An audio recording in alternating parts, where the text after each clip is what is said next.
And And welcome to This Week in Worcester podcast. I am Tom Marino, editor of This Week in Worcester. This is John Edward Keogh. He is executive producer of Managing Media and president of Hollywood Film Group. Hello, Mr. Keogh. hello, Mr. Tom. How are you, sir? I heard there was a thing tomorrow. There is a thing tomorrow. Tomorrow is the Managing Media Election Eve special. We're gonna have a bunch of guests coming I don't know on. if that was the thing. I don't know if that was the thing I was referring to, but that's also an important thing. What's the thing that you were referring to? I heard that there was a thing we got to do tomorrow. We got to go to a place and push some buttons or something. Fill in some circles with a marker. That's on Tuesday. Tomorrow's Monday. Oh yeah, it is. I don't even know You what lost day it the is. whole day, bro. Why are we hold on, back up. Why are we I'll give that day away. Why are we doing with Manny, whom I love? Why are we doing election eve and not election night? So we can talk about results. Well, I mean, we could do a results thing, but I mean, one of the reasons is that I'm actually working That's right. From That's six in the morning until 9 o'clock at night, and so you don't want to talk after that. well, it's not that. It's just that I'd probably be producing the thing, and I would be, I feel like I wouldn't be the greatest. And to be honest with you, because of some of the stuff that we've heard about, and I don't know, I hope that people are smart and don't do anything stupid, but I don't want to be out and about if people do things that are not great. So, but yeah, I mean, I think I shared it to all the places. I think I did. Yeah, I shared it to all the places. There we go. All right. Well, we are here. Yeah, go ahead. I'm sorry. No, I mean, so yeah, I would love to, to do it, on the actual election day, but But yeah, you have a little 6 to 9 shift to work. yeah, and I'll be honest with you, I guess I don't have to do the election thing. I just really enjoy it. I like the volunteer aspect of that particular day, even though we do get paid. It's not that we don't have a paycheck. It's $240 that you get paid for the 15 hours. But I don't want to give up that opportunity to encourage people, and hopefully I can be like a positive thing. I remember 4 years ago when I did the last election with President Biden and former President Trump. It wasn't always positive that day. No. So I have a feeling there could be a repeat of that. And I was able to diffuse a couple things 4 years ago, because I have a generally, somewhat a good ability to manage that kind of stuff. And the team that's works at the library, we've all worked together for a long time, so we're pretty good at that kind of stuff. Dealing with whatever issues there are, and also I want to make sure people get a chance to vote. Because I really do believe in that. I do. I understand that a lot of people don't necessarily respect American democracy. A lot of people believe it's all rigged and blah blah blah and all that stuff, but I do at least like to hope that exercising the right to vote has some value for each individual person. So they should get that opportunity to go in there, fill out the bubbles, and by themselves and do their thing. And so I'm hoping that I can contribute in some way. So we could do a post, we could do a results show if you wanted to at some point, but maybe it will be Wednesday would be a better time. We could figure that out. Yeah. All right. Well, we intended to do this last week, and we got carried away in city council shenanigans. So we are here to discuss the ballot questions before voters in our wonderful state on Tuesday. Yeah, I mean the five ballot questions, and I know in a couple of towns there's like additional ballot questions too, right? But at least here in Worcester we got the five that we need to deal with, and so I think they're very interesting. They're unique. It's a unique group of ballot questions, and I think we should talk about it. And I'm ready to take public positions on all five, even though I know that some of them, what position you take might result in people being upset with you on each side. While we're doing it, we should put it on screen too, if we can. I don't know. I have the PDF ready if you need it. So I actually pulled up Tufts University Tisch College voter guide, which I thought was kind of interesting, and I didn't like. I didn't think the stuff was thorough in their analysis. I thought there was some stuff they left out, but they did a good job nonetheless. No beating on them. I don't know that we need to display it. I mean, we can. Rather than the PDF though, let's go to maybe just like the name of the questions. You know what I mean? And then not the text of all the stuff. We can talk about that.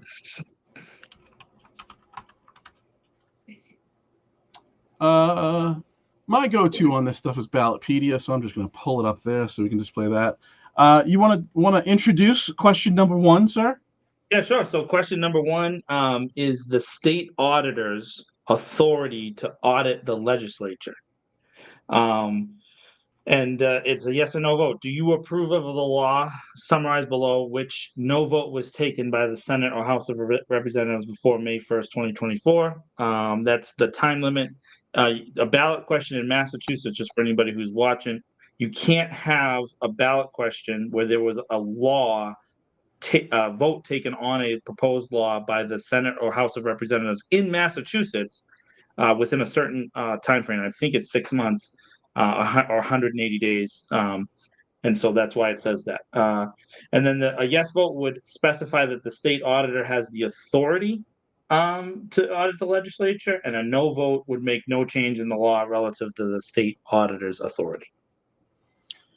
So this is actually like the background here is probably more complex than the other ones. Wait, before you get into the background, wait 1 second. Our current state auditor dropped a single over the weekend on Spotify in relation to this question. No way. I swear. I did not know that. I did not know this. I swear. I sent it to Manny earlier. It blew my mind. I don't know if I can the name of the if you go to Diana DiZagoglio.hearnow.com, she has a single called This Is the Time, and it literally is about people being denied the right to vote on a particular issue. So it's very, very interesting. And our state auditor has a nice voice.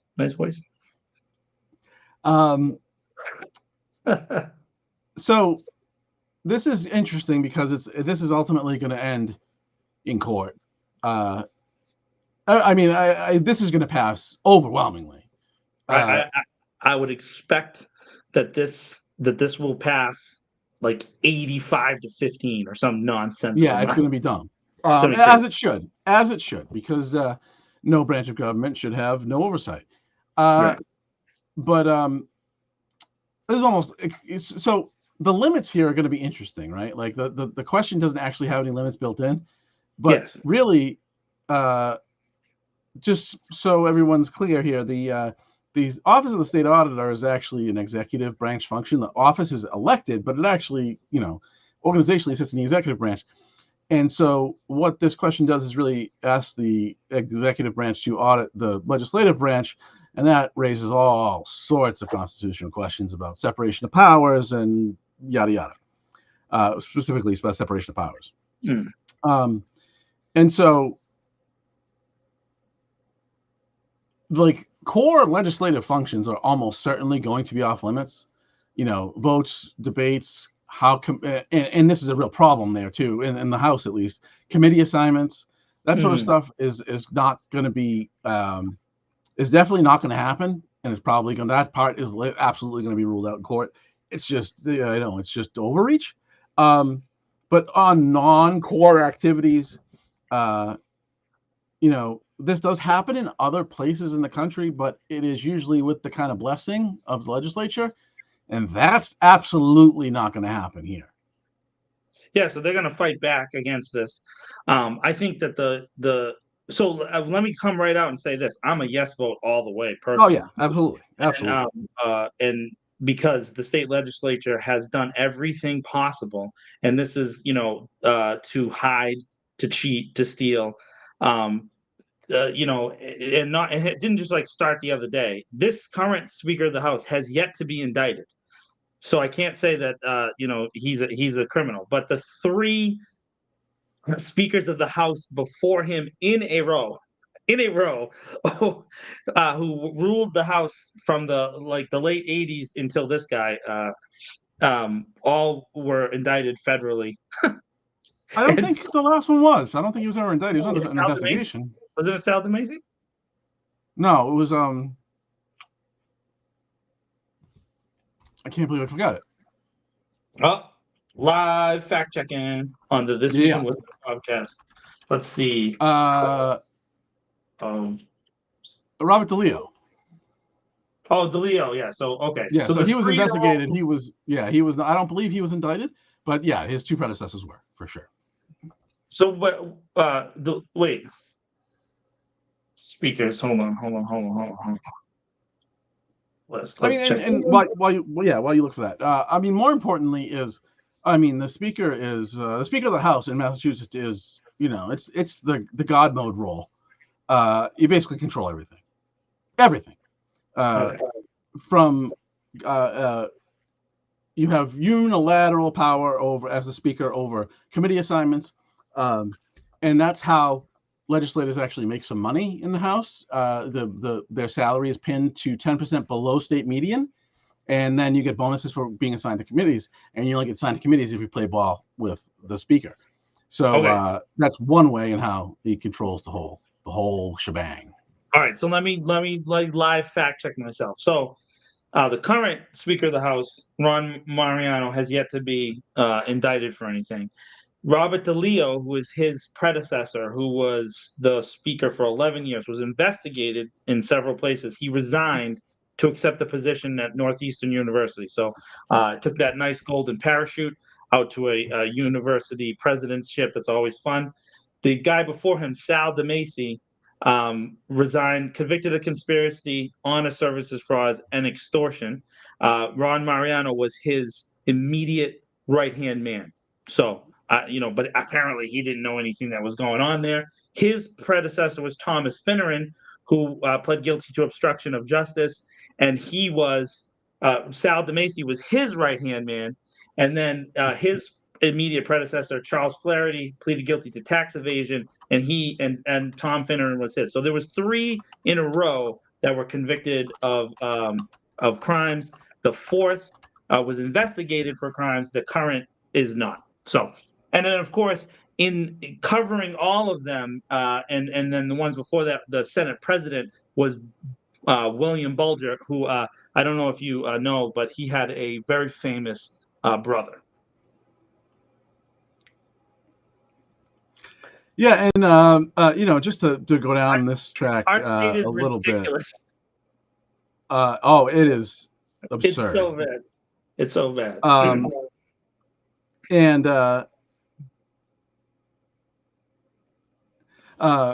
the current chair of the House Ways and Means, Aaron Michlowitz, I call him the representative from Jewel, because although he took many victory laps over the vape ban, he pushed through an amendment to that bill that actually raised the nicotine limit so that Juul, well, I mean, it was to the limit that Juul manufactures its products at, because their products have insane levels of nicotine, and essentially put Juul back on the shelf in every convenience store across Massachusetts. And if you watch this with any regularity, I am a vapor, and I do not go near that Juul stuff because that is a level of nicotine that no human should ingest. And I bring up Michlowitz to say that he was, he worked for DeMacy, and when DeMacy was indicted, and I believe went to jail, right? He's out, but he went to jail. I think he passed away after getting out. But Michlowitz ran in his spot, ran in his seat, and is now essentially the heir to the Speaker of the House, which is what you do as chair of Ways and Means. So, do you see what's happening in the chat right now? No. Radioactive Worcester has graced us with their presence today, and so we are receiving wonderful endorsements in the chat. It's not. Oh yeah, Who is this person? that's Colleen Colby. You don't know, man. You're a Twitter guy, bro. How do you not know Colleen Colby? Oh, I despise Twitter is a cesspool. Not that one. Go, Colleen. You're the best. All right. No, yeah, I don't know Colleen. Colleen could be a wonderful person. Martha Coakley for president. Absolutely shoot me in the face.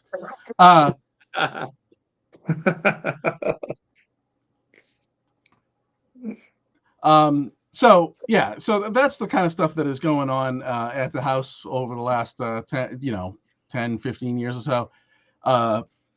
And it's a bad place, and it doesn't run well. And thank you to the Speaker of the House for completely screwing this city on its chief of police. Thank you very much. Yeah, we really appreciate that. We really want there to be some idiotic competition through a bubble test, so you can because three guys want to throw out the guy that we all want. So like when they like, I don't know. I mean, I don't want to go down that road because that was just gonna get me mad. But the point is that the auditor wants to, kind of get some, light into what happens inside the House of Representatives here in Massachusetts. Which, by the way, all Democrats, and Tom, if you've watched the show at all, you'll know that I am very critical of Massachusetts Democrats who have been in ruling power. Majority in the House and the Senate in Massachusetts since 1959, and all of the all the law that we currently complain about here in the state, all the rules, all the taxes, all the everything has been if not written by, passed by Democratic majorities, and several of them were convicted, indicted, ridiculously corrupt felons. But it is what it is, right? Which we complain about when it's on the other side, right? Pretty regularly, we get a lot of rhetoric in relation to that, which, by the way, justified. If you're committing crimes, you probably shouldn't be in charge. That's generally the way to go. But in this case, this person hasn't been indicted yet, right? Ron Mariano, although I'm sure there's a chance that might happen. He might not like that I just said that. I happen to know him and his family. But the fact is that they do things in corrupt ways. I agree with you, Tom, that you said that they won't be able to investigate committee assignments, but they should be able to investigate committee assignments because there's reason to believe that there's some kind of monetary thing that happens there, that there's a quid pro quo. I give you a committee chairmanship. You do what I say. You get a bonus in your paycheck. I don't. Well, so that's not the only thing you can. Yeah, that's not the only thing you control. So just as to make a living working in the House, I mean, look, especially if you live in Western Mass or in Central Mass, and you go into Boston several times a week for most of the year, it's expensive, right? Wait a second. Are you saying that the commuter rail, the wonderful Massachusetts Bay Transportation Authority, that they don't deliver our state reps and senators from Western Mass, at a regularly, wonderful interval directly to the city of Boston? Wasn't that the plan? I don't want to go down that road. That's its own show. But regardless of how they get there, it's expensive to work in Boston when you're making 10% less than state median. I forget what it is now. I mean, it's a decent paycheck. Don't get me wrong, but those folks, they do work hard. They do, with the work they have to do and the fundraising they have to do, which is part of the gig. They do work hard. And if you're traveling from far, if you live in Boston, that's one thing. If you don't, it's another, right? And so how you get over state median is through committee assignments. And one person controls those and can remove you from them whenever they shall please. So this is why we have what was it, 4 years ago now, when we had there was a vote on some aspect of the rules a few years ago, and the the board, that shows who's voting how in the House, it put up Mariano's vote incorrectly. And when they switched his vote, at the same time, they switched, I think, 50 other representatives' votes, because that's how much control he has over Yeah, that. people wait till what he votes and then they vote how he votes. They don't actually think for themselves. And I appreciate that you're doing the hard journalistic work of saying that these folks work hard, but I can't tell, Tom. I can't tell. I really can't. Again, there is so much to criticize about Massachusetts based on the revenue that comes in, based on the amount of taxes that are taxed, based on the amount of fees that. Let me tell you one little fee that I didn't even know about, and it personally affected me just recently. So I had a lease on my car that was running out, and I had to make a decision whether or not to get a new loan and buy the car out or to return the car. And right before the lease ended, I needed to get my inspection, the inspection, right? So I got the inspection, paid my $35, right? And then, you get a year until the next inspection, right? That was in May. So then I ended up buying the car in July. So in less than 60 days, I bought the car. I got a loan to buy the car. And did you know that when you buy a car that you have to get a new inspection when you buy it? Did you know that? Yes. So Actually, no. It should only be if the title transfers, though. So, it did though, because you bought in it. the situation of a lease, it's a title transfer, but it was the Yep. same car that was inspected 54 days before the loan went through. So that's $70, right? So just the level of theft of our people. Now that was just me. Now it's $35. Pay the $35. Get the inspection sticker. You feel like it's no big deal, right? But think about how many people have gone through that. Think about how many people have had that additional Well, just fee the applied. time, Where does the that they money go? steal from you to do Yeah, that. okay, because now I gotta go get an appointment, or I have to go during time, or I have to squish whatever, and then you have, that makes your day a little bit harder, makes it a little bit less easy for you to make more whatever it is that you're doing at, or get to the place that you wanna go to. Yeah.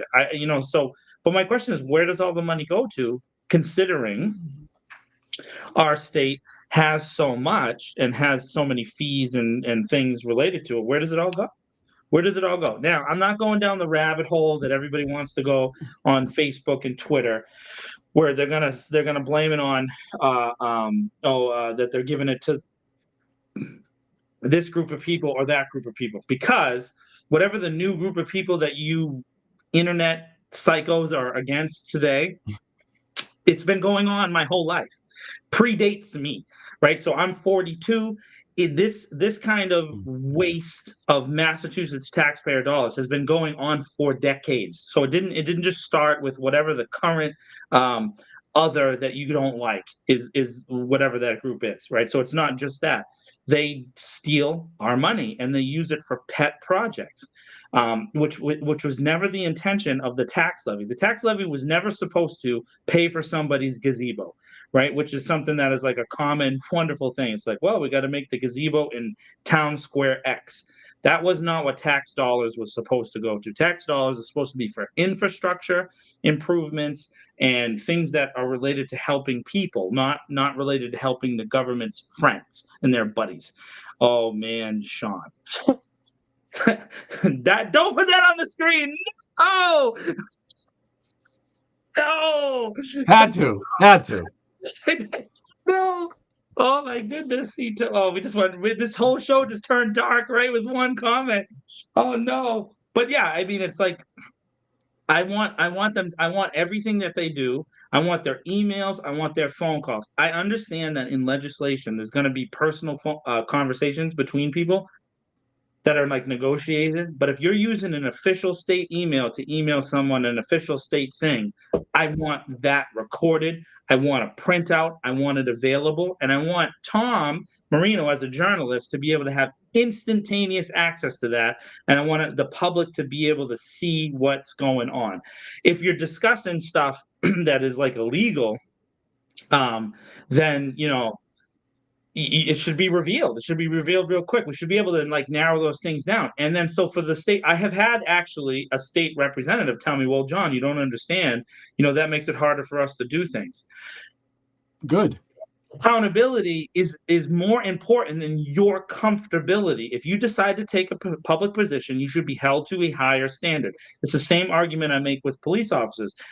We've had a bunch of conversations on the show. I have a lot of good relationships with local police officers, and they always say, "How come you want us to be investigated? How come Tom says this and da da da da da da da blah blah blah blah blah."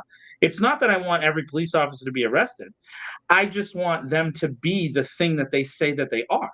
If you're the group of people that are supposed to protect and serve, or serve and protect, whichever version of that's on the side of your car, then you should be held to a higher standard than me. Right? That's just all it is. If you decide to take that position, you go through the training and all the other stuff.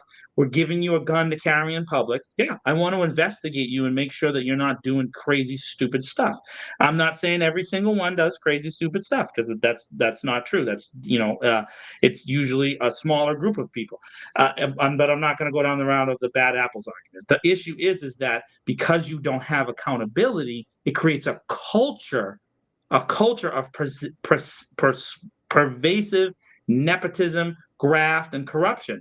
So when you put light on stuff and you see what's going on, it makes it more likely that you're going to be accountable. And it often brings to light things like, these three speakers of the House that got indicted. But by the way, all of whom were ratted by other representatives that didn't like them after a while. And well, I mean, and that goes back to what the Speaker of the controls. So, Yeah. it's not just committee assignments; it's also which office you get if you're Yeah. elected, Staff.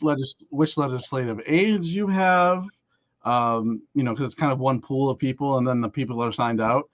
So if they obviously know which ones are better than others, right, or more experienced than others. So there's a whole host of things that they use to, that the speaker can use to leverage against members. And then you have someone like my personal favorite in the House, Erica Erdehoven, who tries to push back on that and is basically I imagine her office is on the roof without a ceiling. Next to some metal rods for when it rains. You know what I mean? And there's some bad offices in that building. There's some rough offices in that building, man. There's little closets, a lot of the things that we'd hope to see audited won't be. If anything happens at all, this will probably end up in court, and that's fine, because hopefully the legislature will again expose itself for being frauds. And not that everybody is, like, there's some amazing, I personally love my state senator, but it's hopefully it will kind of shine a light on just how lawless it really is up there. Yeah, I do want my state reps and state senators on the record, though. That's what I want. I mean, the whole point of this vote, realistically, is that it's going to end up in court, and there's going to be a constitutional battle. Yeah. There might have to be a vote by the state senate and the state. There's going to be all kinds of stuff that might happen here, and I want them to, at some form, I want them publicly on the record about accountability, not about the auditor's ability to do this, which I've already seen some of our local representatives taking the road that says, well, I believe in accountability, but the executive branch shouldn't be investigated. No. That's obscuring the issue. The issue is the state legislature needs to be held accountable for the things that it's done, and it's not enough to bring back millions of dollars to the city of Worcester. It's not enough to bring back money to the whatever township you're related to or city or whatever.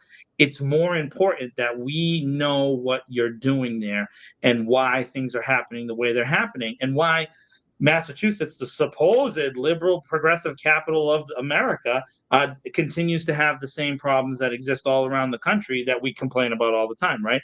And why some of the money seems to be really, really, really weirdly handled. I want to see it. I want to know what's going on. Well, yeah, and the kind of last thing on this is Speaker of the House really controls what hits the floor and gets voted on. So, and that's the pressure that all the other reps are under is if you don't play ball and you need a bill for your district, it ain't getting there. It ain't going to happen. Yeah. And so you get this really culture of patronage and, what I would call a different kind of corruption. So I think we're in universal agreement on question one is a big yes. Yes, on one all At day. the very least, it will end. It will go to an ugly court battle, and that'll at least be entertaining. Hey, by the way, this ugly court battle that could completely be avoided. Will spend all of our lovely tax dollars. Thanks, we appreciate that. Thank you very much. I mean, sometimes you got to go to court. Question two, which I think is probably the question I think most people are most familiar with, is the eliminating the MCAS test as a graduation requirement. I think some people may be confused on this. The test will still happen, yes, as a means to evaluating where schools are in their process of serving their students. However, the 10th grade MCAS exam will not be a graduation requirement if this passes. Some people at the state level, including our dear, wonderful governor, has come out in opposition to this. I guess if I had to pick an argument that I've heard against this, it's that, well, one, then there'll be no state standards, and bad school systems that perform on the lower scale, end of the scale, will be incentivized to lower requirements to get more kids graduated. I guess that's true, but we're still taking the test. We'll know how those kids are doing on the test, and that's a means to evaluating, for the state to evaluate, individual school districts, etc. So, I'm generally for this. Kids learn in different ways, and not all of it is fill out a bubble test. A bubble test doesn't do, it is regurgitating information that you'll later forget. Yeah, right now, there's only 8 states in the country that have this as have a test requirement. Florida, Louisiana, Massachusetts, Ohio, New Jersey, New York, Texas, and Virginia. Those are the 8 states. No, Sean, it's administered in various stages, but the graduation requirement test is the 10th grade test. So if you don't pass that one, you don't graduate. Now, the argument has been made that this doesn't affect that many students, which is true. There are ways that if you don't pass the MCAS that you can then still graduate. There are options for that. However, it does create this high stakes pressure on high school students that we know this is a universal truth. Students as teenagers are not as good at tests as they are as adults. We know that.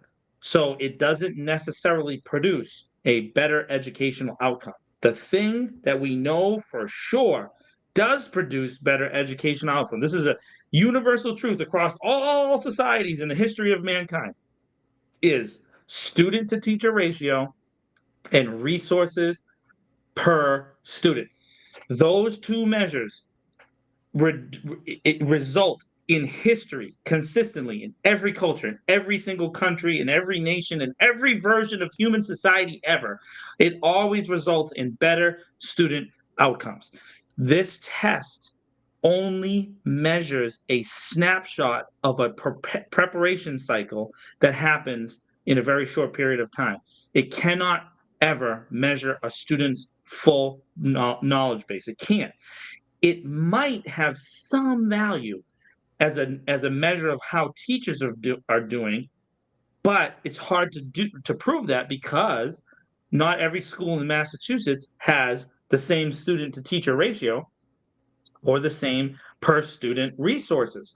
So if you don't have exactly the same conditions, this is the basic understanding of empirical science, evidence that leads to a consistent result, right? So that's all we're trying to do is get consistent results from the same evidence. If you don't have the same evidence, you cannot get where, Tom? The same results. So that means that this test is subjective. It is not an objective measure. And right off the bat, you can't have subjective tests in an education environment. And we all know that. You don't have to be a teacher or a principal or a superintendent to understand that putting kids under a subjective lens is going to create an objective measure. Oh, it's not that hard. It's really not that complicated. But somehow we have folks that are attached to this test, but they have no evidence at all to back them up. They didn't have any evidence in the 90s when they instituted it, and they definitely don't have any evidence now that this leads to better student outcomes, except in schools with what? The best student to teacher ratios and the most resources per student. So that all it did was prove to us what we already knew. By the way, Massachusetts rankings in the education standards blah blah blah over time, they haven't changed. In the entire history of the MCAS, we're pretty much in the same percentile range that we always were, which is we are one of the higher performing states in the country. Except where, Tom? Where there's bad student teacher ratios and low resources per student. And wouldn't you know, it always seems to end up in schools where there happens to be a majority of kids of color or lower economic status. That is a absolute 100% fact. And it's really hard to deal with people who say that it isn't. Now, the question is what happens after this, right? So if they take away the graduation requirement, what happens next? Well, as Tom pointed out, I have friends that have come to me, but they're going to eliminate the test completely. No, they're not. They're only taking away this single test as a measure of graduation. And if you just think about it last, and I'm done, and I'm going to let Tom go at it. If a kid gets straight A's from kindergarten to senior in high school, straight A's across the board in every single measure, but they fail this test, do you really believe that they shouldn't graduate high school? Think about it. If you're pro this question, that's what it comes down to. You're saying that a kid that does everything right across the board, that they shouldn't graduate because they failed this test. If you believe that, you definitely shouldn't be in charge of a school. That's all I have to say. Yeah, no, I don't really have anything to add. Liz, an easy yes for me. Bye-bye. Bye-bye, he says. What Sean Bye-bye. said about audio stuff there? It was a weird analogy. I will agree with Shawnee. I did not. I didn't. Oh, I get it. That is a weird analogy, though. I will credit him that. No, but he's not wrong, because he's not wrong. I will say this about Sean. There's probably two companies left in the world, in Shure and Sennheiser, who design their microphones to sound good. And then everybody else kind of falls into that range, right? So he's making a really good point, right? That Shure and Sennheiser put out products on a regular basis that are designed to sound good. And then every other audio company, including locally owned Bose Radio, right, has really started to move towards this reviewers, right? So we want to make sure that the people who review it in magazines, and it's not even paper magazines anymore, it's online reviewers of certain products, that they are the ones that qualify how a microphone is supposed to sound, or a soundboard. Excuse me. And not every audio company does that, but Sean's right. It's a good analogy. Ooh. Yeah, that's I think an easy yes for both of us on question 2. Yes on 2. Question 3. A union for rideshare drivers. Now this has some nuance. I think people should be able to unionize should they so choose. However, this question was built on enabling what's called sector-based bargaining. So drivers across many companies, we're basically talking about Uber and Lyft here, and this is about rideshare, not delivery services. So the services that deliver meals or whatever, that would not apply here to this. Is only for specifically rideshare stuff, rideshare services. And so like Uber and Lyft contractors, quote unquote, would be able to have one union together and collectively bargain with for their members with both companies. So it wouldn't be a union inside a single company, which is not really been done here in the United States, and will also likely face legal challenges. But again, this is an easy yes for me. Let those people, the idea that individuals should negotiate with massive companies and somehow that's going to work out is silly, and people should be able to come together and negotiate for the good of the group. Yeah, I have no problem with unionization in general. I mean, I work in the film industry, and so a lot of the film work is kind of similar to this question because films are like project based, and so someone who is like negotiating might have a different person that they're negotiating with, like cycle to cycle. So what ends up happening is the unions have done this kind of sector based thing. I'm not sure why it's not legal now. It doesn't really make a lot of sense to me. Um, I don't understand why they can't bargain as it is, except for the fact that it seems to be that if you're one of these drivers, you're not really an employee, you're like a contractor. And so they're kind of leaning on that aspect. I did DoorDash for a little while to make some extra money at one point. And I can tell you that DoorDash treats its drivers like garbage. I can tell you that for sure. And so I'm sure that that's the same feeling. I looked at all the message boards on the Uber and the Lyft drivers to kind of prepare for this question. And it doesn't seem like there's a lot of folks that are happy with the Uber Eats and Uber and Lyft and DoorDash and Instacart and all these big companies that have like gained a lot of money really, really fast, billion-dollar market shares, and all these folks are being paid minimum wage or nothing. So um, I'm a yes, just because you would always want people to have the opportunity to negotiate better, and these companies have proven that they don't want to act right. And so even though sometimes I think unions don't do the best stuff. Um, there's one particular union I'm thinking about here in Massachusetts that doesn't do great things. It's called, but anyways, we won't get into that. No, But it's not. let's not go down that road. But in this particular case, we're talking about people who are making nothing, right? And being paid nothing. They're treated poorly. I don't know if anybody's ever been to Wingstop in Worcester. Wingstop on Southbridge Street, right? So Wingstop, it is the got to be the busiest little restaurant I've ever seen in my life. And like I said, I did DoorDash for a little bit. And you would go there, you'd wait for 30, 45 minutes for an order, and then you go deliver it. And, the delivery is like, 10, 15 minutes or whatever. But so you work a full hour and you don't make minimum wage between the tip and the rate that they're paying you in the app. So now what people end up doing is they end up cheating, right? And so they have 4 DoorDash accounts and 4 Instacart accounts and 4 Uber Eats accounts, and so they're all picking up 12 orders, and that's how they're hustling. Good for them hustling that way. But if you have to wait in a store for 40 minutes and then drive 20 minutes to deliver an order, you should be making minimum wage. And so these companies are getting away with the minimum wage laws by not having these kind of negotiating units in place. And so based on that alone, there should be the opportunity for people to negotiate. And so I am a yes on this. Yeah. The idea that people should be restricted, again, the idea that people should be restricted from coming together and negotiating as a group is absurd to me. Well, a last thought though, if someone doesn't want to join the union, I am also am a person that doesn't believe you should be forced to join a union. So if you want to not join the union, you want to negotiate on your own, that's on you. Go ahead and do it. Do you think?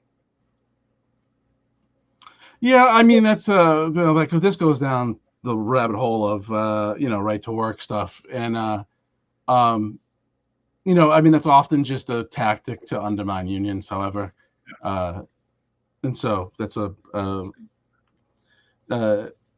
seems like a reasonable position, but there's some nuance to that as well, which is a different conversation. I will say this: in the document that is sent to voters and in the little booklet, the Mass Fiscal Alliance, which is the no on 3, says that drivers already receive a base of $32.50 an hour with yearly increases, and that is a complete and utter lie. And I can actually pull up the DoorDash app right now, and it will tell you the base rate. And the base rate is usually $15 an hour. So it is not $32.50, but it's $15 an hour prorated by how many minutes you drive to the restaurant and then to the delivery. So it's not $15 for an hour that you're on, it's $15 prorated. So say you turn on the app at 6 o'clock in the afternoon, and then in between 6 and 7, you do one delivery, you might only get paid $6 because that's what the delivery pays, because you were only actually on driving for X minute to X minute. Meanwhile, you're driving around the restaurants that are involved with the app. And so that met what Mass Fiscal Alliance, and I know the Worcester chapter president. You can call me if you want to call me on it, but I have the app on my phone just for this, just so I knew that when I was on Tom's show to be able to live fact check you that $32.50 rate is a lie. So anybody who's reading this book, that is not true. It's just factually untrue. That's on page in the Mass PDF. That's on page 34, provided by the Secretary of State. So I don't know. I think the first 3 questions are likely to pass. I think MCAS will pass, even though there's some people getting a little loud here in the home stretch about being opposed to that passing. But question 4 seems to be the most controversial one, and it kind of makes me angry that it is. And this is being framed everywhere as legalizing psychedelic drugs, and that's just not what it is. It is legalizing the medical use, which would need to be, of course, overseen by a doctor, of certain psychedelics, psilocybin, mescaline, DMT, and some other stuff.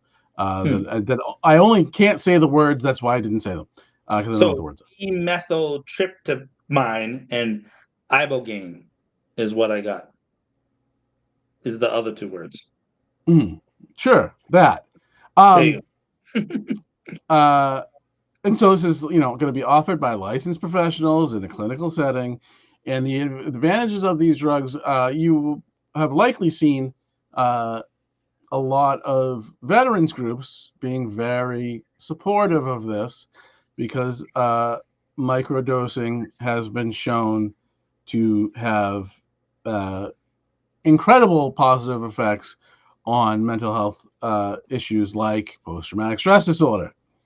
And typically, it's not, you can take any drug to get high, just about anyone.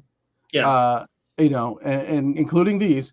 But if you're, taking controlled doses at, what's recommended by a licensed, clinician, you wouldn't be doing that. So it really upsets me that I don't know how this one's going to go, because war on drugs people still exist. But you just if you vote no on this, you're basically saying I hate veterans. So I don't think again, I think that this one does create, an agency and all the stuff that you would want. You want the people to be able to view it. I would say that my only pause in reading this particular thing was this. It creates a natural psychedelic substances commission of 5 members appointed by the governor, attorney general, and treasurer. Right? Well, that's how I understand. But the Cannabis Commission has done themselves no glory in the history of the Cannabis Commission, right? With the again, Massachusetts, the just epic corruption that exists in our state, where the Cannabis Commission has handed out licenses to their friends, their family members, and oh my goodness, isn't it weird? 95% white people and only 5% minorities. It's ridiculous. And so that kind of stuff is the thing that worries me in general. So I just would hope that if this does pass, that the people that you're talking about here, that you hold the governor, the attorney general, and the treasurer accountable. Hold them accountable for these commissions, because you don't. And I'm not complaining about the attorney general and the governor and the treasurer. I'm talking about voters in Massachusetts. You don't hold these people accountable. All you do is complain online, and you don't do anything about it. You just whine, and you don't do nothing. None of you run for these positions, and you don't actually want to fix it, right? I do want to fix it, and I understand that there's a lot of people in the way, but there's enough of us talking and saying things and at least being out there and showing up for stuff, including some of the stuff that we've seen in this ridiculous city that we live in sometimes, where we go and we're there and we're present. And there are people that are vibrant and willing to do the work, but when these things happen, pay attention. So I think that anything that allows medicine to be taken away from the control of these massive, prescription drug companies and give opportunities for people to do their own self-care, I'm always down for that. And organic care is probably good. Of course, you heard the word mescaline, and if I've been listening to the radio the last couple of days, and the people that are the no vote, they've been hammering mescaline. So all you hear is mescaline, which is funny because I haven't heard the word mescaline since the late '80s, early '90s. Do you remember that MS-DOS game that was like you were the drug dealer? Do you remember that game? And you would like go like to like town. I forget the name of the game. I guarantee someone in the chat knows the game that I'm talking about. But you would become like a drug kingpin, but it was all text-based gaming. Mhm. and so that I remember that if you sold mescaline, you made a lot of money, right? And so that was the last time I heard of the word mescaline until the recent radio ads that I've been listening to. And why is there an ad for the drug question on sports radio? Like it was in the middle of a basketball game the other day. So I don't really listen to sports as much as I used to, but I happened to check into the Celtics game for like, I don't know, maybe 5 or 10 minutes to hear the ridiculous. It might be Drug War, Sean. I don't remember the name. I just remember playing this text-based game. This is before Windows. I remember like this is an MS-DOS game. You know what I mean? It was text-based, and I just remember you would play it, and then your empire would get good. There was dirty cops involved. That kind of stuff. Yeah. So And like some of the opposition to this has been, well, reactions to these drugs are sometimes unpredictable, and all people won't react to them the same way. You mean like all drugs? yeah. Well, I mean, the thing is that so I guess my thinking in general when it comes to drugs, whatever it is that I think that the only way that one of the elements of eliminating what we call illicit drug use or drug, abuse stuff is to regulate it and to make people accountable, right? And so why you have all these things hidden in the dark over here, because we know that people are selling this stuff on the side all the time. And it's not and so what now you're saying that it's gonna hurt people more if it's more regulated? That doesn't make any sense to me. So that's the argument is people are gonna always argue from the extreme, but we know that there's medicinal. We've seen the studies that these veterans are being able to like get fixed. What's that big lawsuit with there's some like military base where all these folks got poisoned by something. There's always someone trying to sell me, were you a veteran during this time? But my father was a Vietnam veteran, and so he got exposed to DDT, and so he's had a bunch of problems, and he was prescribed some of this stuff on this list under the Military Health Care Act, which is a little bit different than Civilian Health Care Act, and it has significant benefits for him. So for me, wouldn't you want that to be expanded to more people, right? Not I want it for veterans too, but I also want it to be expanded in a wider base, and want it to be regulated and tested, and not just by the big drug companies who always get to do everything and control everything. Yeah, and I think I forget what it was now. I'd have to look back. I remember doing a story on, there's a trial of one of these products. I don't remember which one. That UMass has been doing for I would guess a year or two now. I'd have to look back. I know I did something on it. I just don't remember what it was. So this testing's been going on a long time. Very positive results have happened in some trials. It's another tool in the toolbox for people to get help with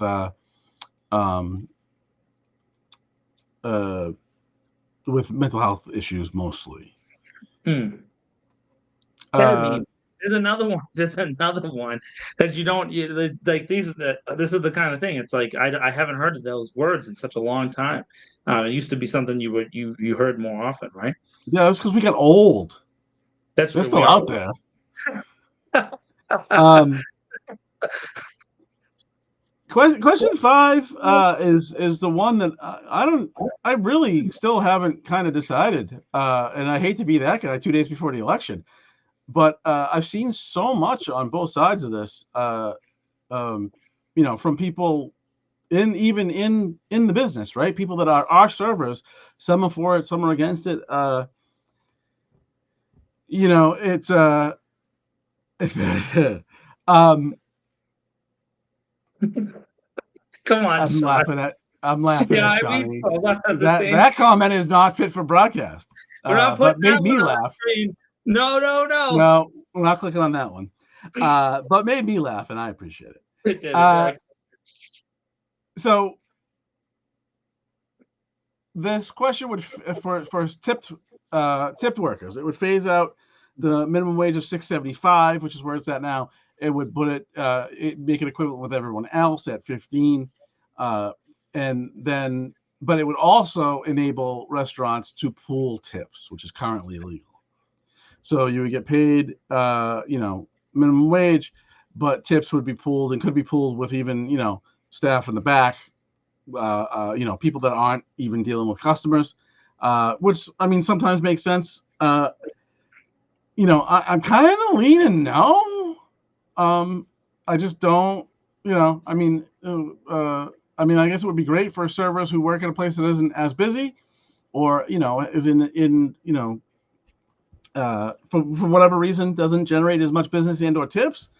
But it seems like it could really hurt people that are doing well, and that's not an easy job, right? It's not like they're coasting serving Yeah. tables. So I'm kind of leaning no, you know, but as you can tell, I'm not sure if that's the right decision. So I think I would be an absolute yes if it was just the minimum wage part and not the pool tips part. And so that it made me like investigate the group that like kind of brought this proposal there. And they're not a Massachusetts group, they're a California based group. And so they've done this in other states, the same kind of tax proposal. And I don't but there's not enough evidence. It's not long enough to really see how it's affected small businesses, because I always wonder in relation to minimum wage laws how it affects the little guy, right? Walmart can afford it, and McDonald's can afford it. All of them, they should have always been paying higher wages anyways. The fact that they didn't is ridiculous. I was just talking about Ray Kroc yesterday. If anybody knows who Ray Kroc is, he's the guy who took the McDonald's brothers idea and franchised it and made it uh, into the biggest thing ever. When Ray Kroc died, he was making $1 million like a minute, and then when Ray Kroc's widow died, and because she had received the most, she was making like $1 million a second, right? So McDonald's was producing so much money, and the reason I thought about McDonald's because they were recently in the news with this big stock crash. By the way, it doesn't affect McDonald's at all. Their stock can drop down to 2 cents. It doesn't affect them because they just print cash on a regular basis, which that's why I would say you should have to pay the minimum wage, right? In this case, we're talking about wait staff who actually go and bring stuff out to a person. And I that particular part of tipping culture, and so Sean just mentioned like tipping culture in general. How do you resolve that, or not? So the issue is that I always have found that particular thing that I should be able to give somebody that anyways. Like, so if I wanted to hand a wait staff $20, like I should be able to do what I want with my money, right? But the problem is that how are they taxed? How is that dealt with in a pooled tip situation now? And it's going to be divided. Does that go onto their paycheck and then they have to deal with it? Most of the time, when I give a tip, I want to be able to give a tip to a person and they get the whole thing. They don't have to pay any taxes on it. In my opinion, that's how it should be. But again, that's a bigger question. I noticed that both of the major parties have started to tip in that direction as well. Yeah, you like how I did that? um, so So pleased um, with yourself. I cracked myself up with that joke. But so the pooled tips thing is just the thing that really is a difficult thing to deal with. So I can just tell you how my reaction to be. I'll never give a credit card tip then ever again after that. So if this gets passed, I'll never give a credit based tip. I'll always hand someone cash, and I'll even ask them to step outside and give them the money outside. So then the owner or whoever the restaurant manager can't say that that's part of their pool, because I don't think that that should be the way it is. Dealing with tips in general now, there has been this big shift since COVID with the spinning of the screens and whether or not you give a tip to somebody who just handed you a bagel. Like so, like I don't know, or it's like those little screens, and someone said that to me. I maybe you and I were talking about it, Tom. I forget, but this idea that if you just spin the screen is because that's how all the systems are now. They come like that, so the terminals just have it built in, so people just automatically spin the screen. But I get hit with one of those at a convenience store the other day, and I'm like, I just bought Starburst, dude. I'm not giving you a tip. Like, you know what I'm saying? Like, no, you don't get a tip for me buying Starburst You should be for taxed extra for buying Starburst, though. what Starburst are dope, dude. Pink and red Starburst all day long, baby. Let's go, bro.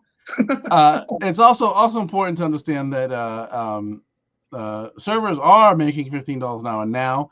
They must be paid $6.75 as a minimum wage, and then they make tips. If their tips do not add up to $15 an hour, then the employer has to make that up. Whereas here, the employer would be required to pay them $15 an hour, and then tips would be pooled. And the concerns are, how does that change tipping culture? Will people tip less? It will obviously be more cost for, in most situations, I think, for restaurants. So does that affect prices, and how will that affect tipping? I'm a soft no. I'm a hard yes on the others, but I'm a soft no on this one. So I would say the other thing about how does it affect? People have asked. I've said this a couple times in public about the how it affects small businesses. So in Massachusetts, you're required to keep a specific amount of money in the bank to cover payroll, right? So if you have booked payroll over the course of a week, whatever it is, however you're reporting back to the state. So if you're a weekly payroll reporter or a monthly payroll reporter, you're required to keep X amount of weeks in the bank in a separate payroll account, right? So that is sometimes difficult for smaller businesses to maintain.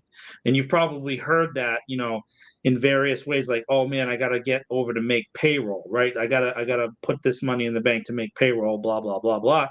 And that's because you usually have to shift cash in those smaller businesses over from one place to another to cover the payroll thing. And then what you're having to cover there isn't just the wages for the individual, it's also the withholding taxes for the individual. Because if you don't know this, you should know this now, is that although you pay withholding taxes, like I pay FICA and whatever, so does your employer. Your employer has to pay actually part of your taxes in relation to that. So for a bigger company, it doesn't really affect them.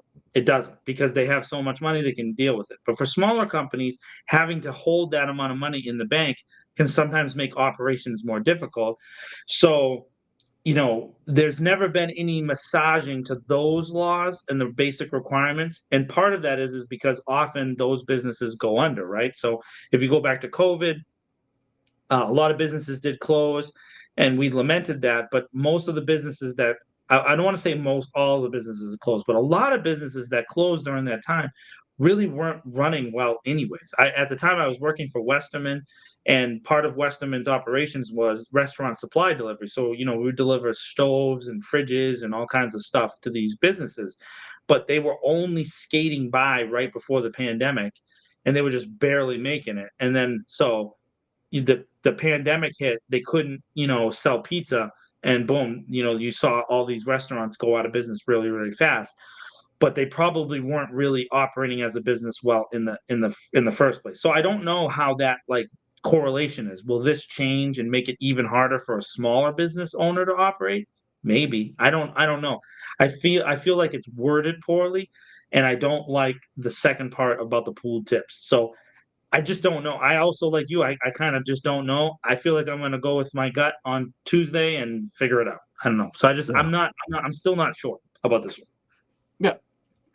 Yeah. So that is our review of the 5 ballot questions. That's right. Not bad. Uh, Not bad. We delivered. four, It's only 5 minutes past the hour mark. Woo. I know, it's crazy. I believe that we are both 4 hard yeses and a soft. I don't know. Yeah. I'm a soft no. You're a soft. I don't know. Ah. Yeah.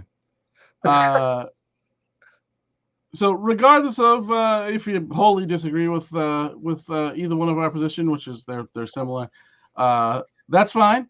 Go vote anyway, and go vote anyway. Yeah.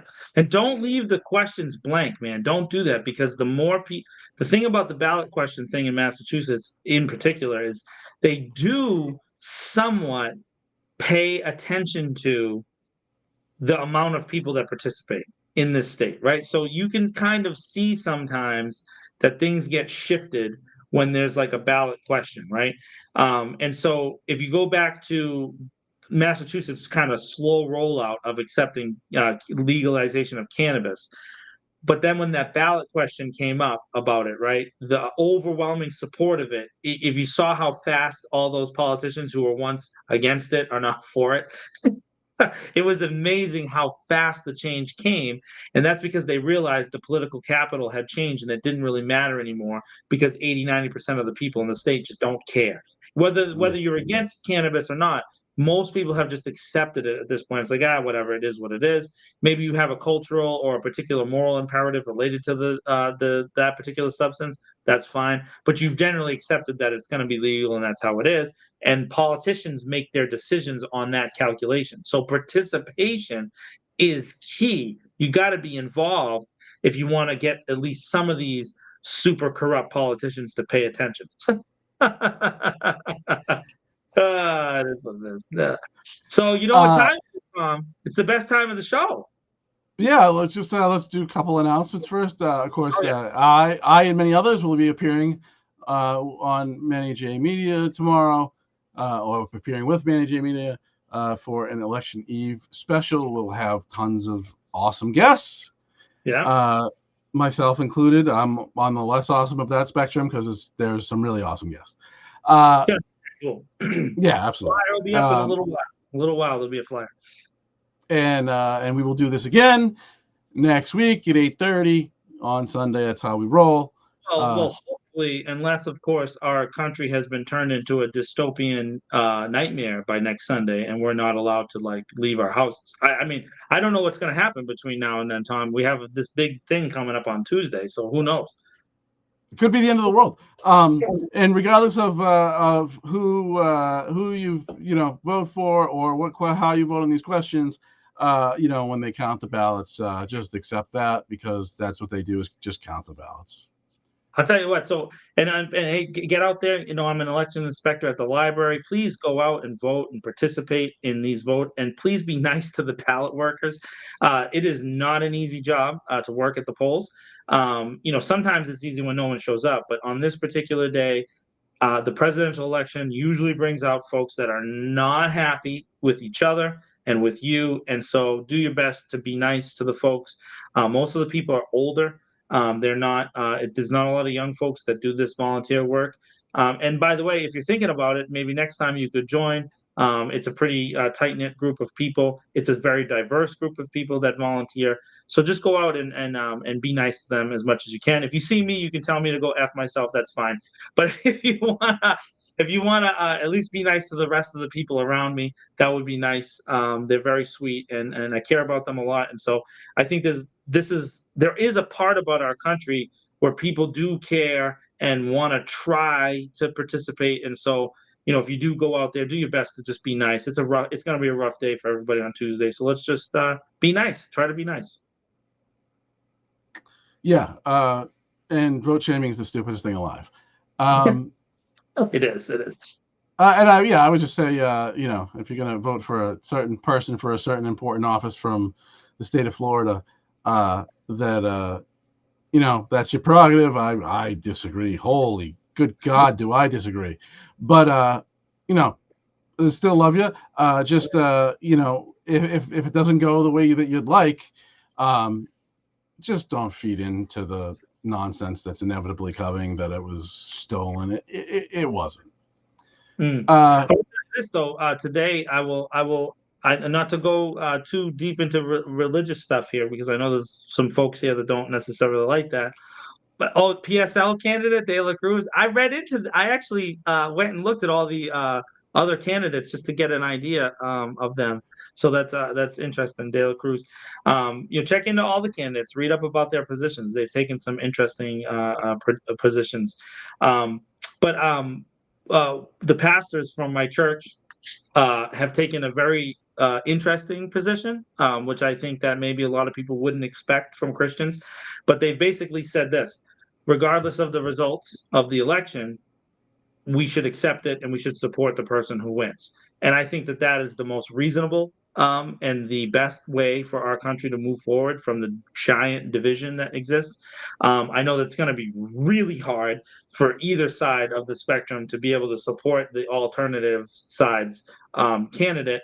But at some point, either we're going to head down the road of just absolute self-destruction, or we could potentially start to care about each other again and maybe move forward. And so that's how I'm going to do it. Regardless of who wins, I'm going to try my best to focus on what I do best, which I think is local, one-on-one conversations and support the other people that live around me and try to treat them better.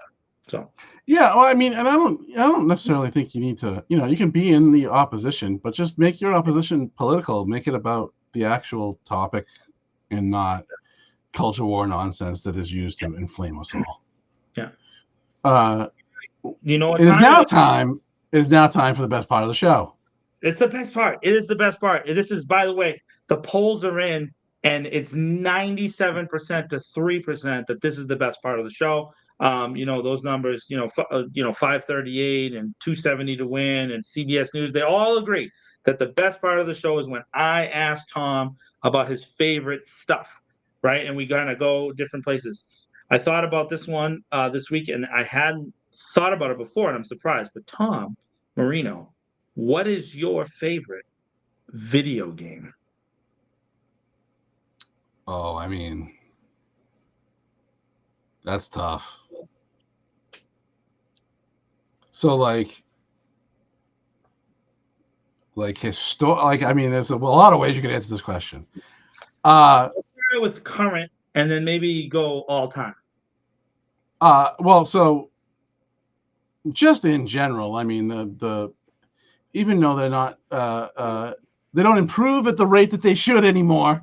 The NHL franchise from EA is a favorite just because I'm a hockey guy.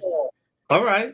But if you're looking for like a single game, let's go like outside of the sports, because sports is a kind of a different zone category.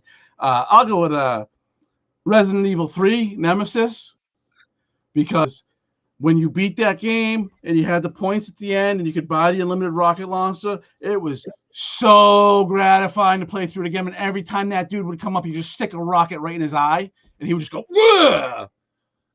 After the first playthrough, you had to run from him around this stupid thing for 87 hours and shoot and run and shoot and run. The playing through it again with the rocket launcher was the most gratifying thing in video game history. Oh, Metal Gear Solid 3. Really? Wow. Shawnee D. Hey, everybody else checking into the chat with your favorite games. I got to look at all the different places. I see Facebook. I see Twitter. So let's see. Maybe my favorite. I think my favorite video game like of all time, I guess. Versus I have some favorites now, but my favorite of all time is the original Mega Man. Oh my God. I love that game. Going back to like 2-bit, 3-color stuff. Bro, I used to play that game over and over and over and over and over and over and over again. And two, yeah. It was the whatchamacallit, the dude with the boomerangs, the boomerang head dude. Like you if you play that game enough, the older Nintendo games, they would kind of get like they would start to fall apart. But the thing that would ruin that game, and I actually did it to 3. They were so hard, Sean. They were the worst. They're so hard. They were so hard. Not as hard as Battletoads though. Battletoads is the hardest game I've ever played in my life. That game is so hard. The guy with the boomerang, when the game started to wear out, he would just get stuck in the air. He would just get stuck in the air. He would like jump and he'd throw a thing and then he would just freeze and you'd be like, no, the game is over. But I loved Mega Man back in the day. I was a big fan of that game. Yeah, I just recently actually so I got the Giving My Gangstar Money Paradise. Sorry. Oh, I'm not familiar with that one. I give my money to because I'm a bad person. I give my monthly subscription to the Xbox Online thing because I don't have a system, and played through the campaign for the new Call of Duty Black Ops. A little short, but excellent. I don't play that. I don't play online. I can't deal. I don't. I'm toxic enough by myself. I don't need any more of that. But those campaigns are usually pretty good, and this one was. Oh, that's good. So, by the way, I do sometimes, I don't know why I do this, but sometimes on TikTok, I watch live streaming of gamers, and the culture on game live streams, they do not weird. No, but they don't even know what's going on in the world. Like the election is going to happen on Tuesday, and it will not affect at all the folks that play video games online in the middle of the night. They will continue to have 15-year-old boys log on and just talk absolute smack to you at a level that you can't even imagine. That's just unbelievable. My favorite current game right now is actually a phone game, a mobile game. I love Star Wars Galaxy of Heroes. I know that there's a huge group of people who started to hate that game about 3 years ago because during COVID, they super monetized it and they made it like almost impossible to get past, unless you got a guild of people that kind of work together. And so you had to like find the like 50 people in the world because there's millions and millions of people that play this game. And so I have a guild that I have now had almost 6 years now. And so all 50 players, we've been on the same page for 6 years, if you can imagine that. And so we've been able to advance, really far in the game to the point where I've been offered money for my guild, which is really, really strange now twice, which of course, if I ever did that and EA found out, they'd ban me and the guild and every player in it immediately.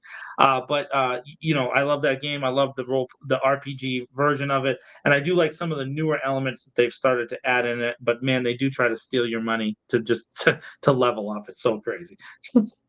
Yeah, and I haven't played through. Shawnee says Silent Hill 2 remake is what he's into right now. I was interested. It was interesting that they did a remake. I haven't messed with it yet, but it's I wasn't a big fan of the original series. I think I played through one of them, but that they remade it is interesting and it's probably worth a look. So do you know about, this is a rabbit hole real quick, but I just want to put this in your head right now. Sean probably knows about this. Have you heard about the urban legend that the Silent Hill games are based in the Kindergarten Cop universe? The movie Kindergarten Cop with Arnold Schwarzenegger, that the Silent Hill games are actually in that world. I think that is the official end of the podcast. I'm telling you, dude. Go on Reddit someday and read about the absolute amazing development of that urban legend. It is unbelievable. You will laugh, you will cry, and you will enjoy yourself very much for hours just watching people argue back and forth about the influences of Kindergarten Cop on the Silent. Sean knows. Look at yes. I can't with either one of you at this point. Oh, I'm a champion. Why would anything be created in the Kindergarten Cop universe? It's the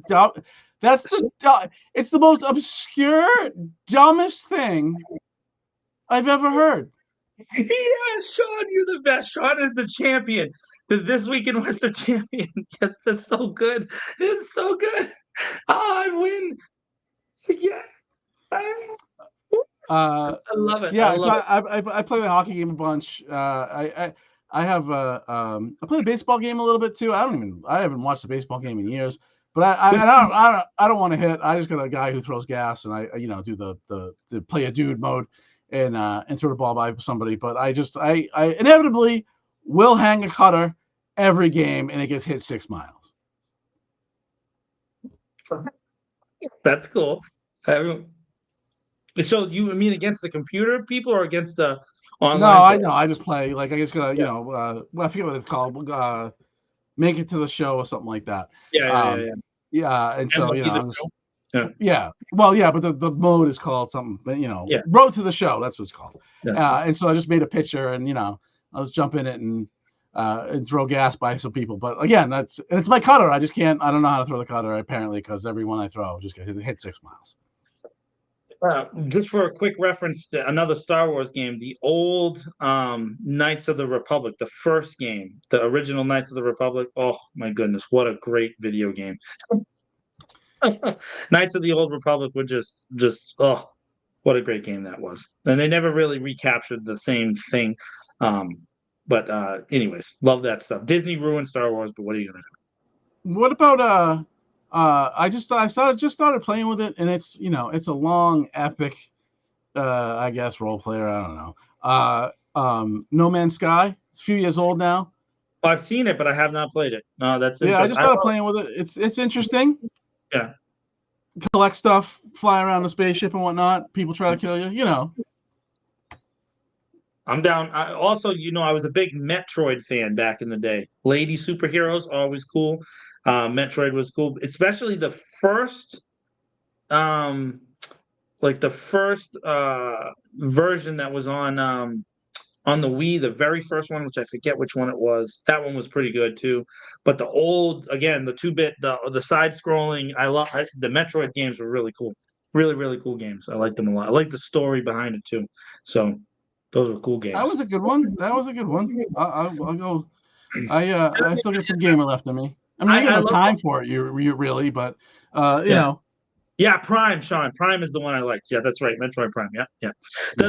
I mean, I love all the classic gaming too. All the classic Nintendo things, and the original like Star Fox. Star Fox was a great game. Another great game. That was on the 64. Was that might have been the best Nintendo games there were for a long, long time.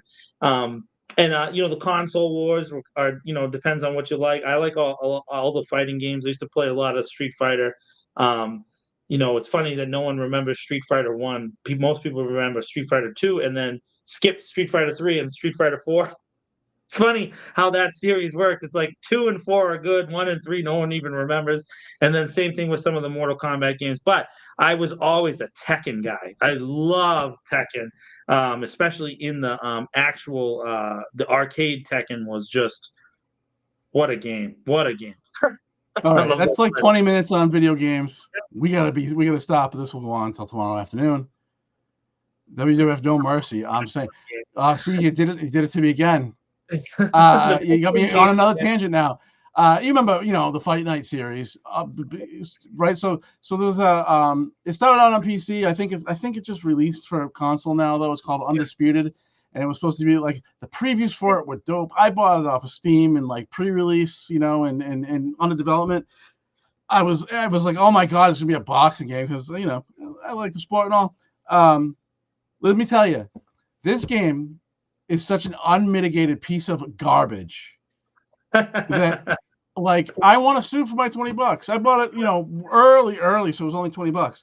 Yeah. I want my money back. And it was like 2 years ago. I just recently installed it again, and I saw they announced that it was going to full release, going to be out on console soon. Yeah. I was like, all right, let's see what progress they made. Unmitigated piece of garbage.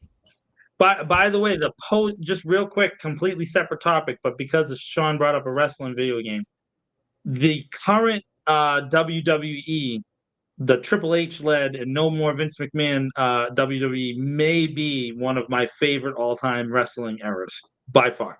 one of my favorite of all time. So, been enjoying very much some of the stories. I'm not much into the wrestling, but I will say The Undertaker has a podcast and it's Oh yeah. absolutely stellar. Yes, Taker's podcast is great. I like his Stone Cold Steve Austin. Right, I don't care what you say. That dude is hilarious. Oh, Sean's like, eek, John. He might be a classic wrestling guy. I'm not a Vince McMahon guy. Never really was. Although Vince McMahon may be. Shawty's pissed. He's like, we can't discuss this. Oh, we will. We'll be at a convention somewhere, and we will have to talk this up. I will say this: I give credit outside of the personal stuff that McMahon, whatever. McMahon is the best heel of all time. Like in my opinion, there's nobody worse than that dude. So he did have a great heel, and he also had one of the funniest characters of all time, which was Do-Rag Vince, which was one of the funniest things I've ever seen ever in my life. But I do kind of like. I'm not a Cody Rhodes guy. I don't like Cody Rhodes. He's kind of boring. But I do like some of the Bloodline stuff, and in particular, I'm a Yeet guy all the way, Sean. I'm a Jey Uso guy. I like that guy a lot. Better than pretty much all of his family members. Kayfabe, yeah, absolutely. So, I'm a wrestling nerd. I love some of the Japanese stuff and some of the cool independent wrestling. But White Eagle, go to the White Eagle. There's wrestling in Worcester, and go check that out sometime. Underground wrestling is pretty dope, man. It's pretty cool what people are doing there in that arena. So, but last thing is, I believe in Joe Hendry, Sean, just so you know. So we can talk about that later. If anybody knows that reference. All right. Yeah, wrestling references on This Week in Worcester. I was into it when I was a kid. Like, I was before WCW had its big incline, like when it became the kind of the premier promotion for a while. Even before that, I was young. I was, Sting and Ric Flair days. The Phenom. Sting is the man, bro. Sting is the man. And I saw, like, he's still been around. I guess he's done now, but he's been around like the last few years even.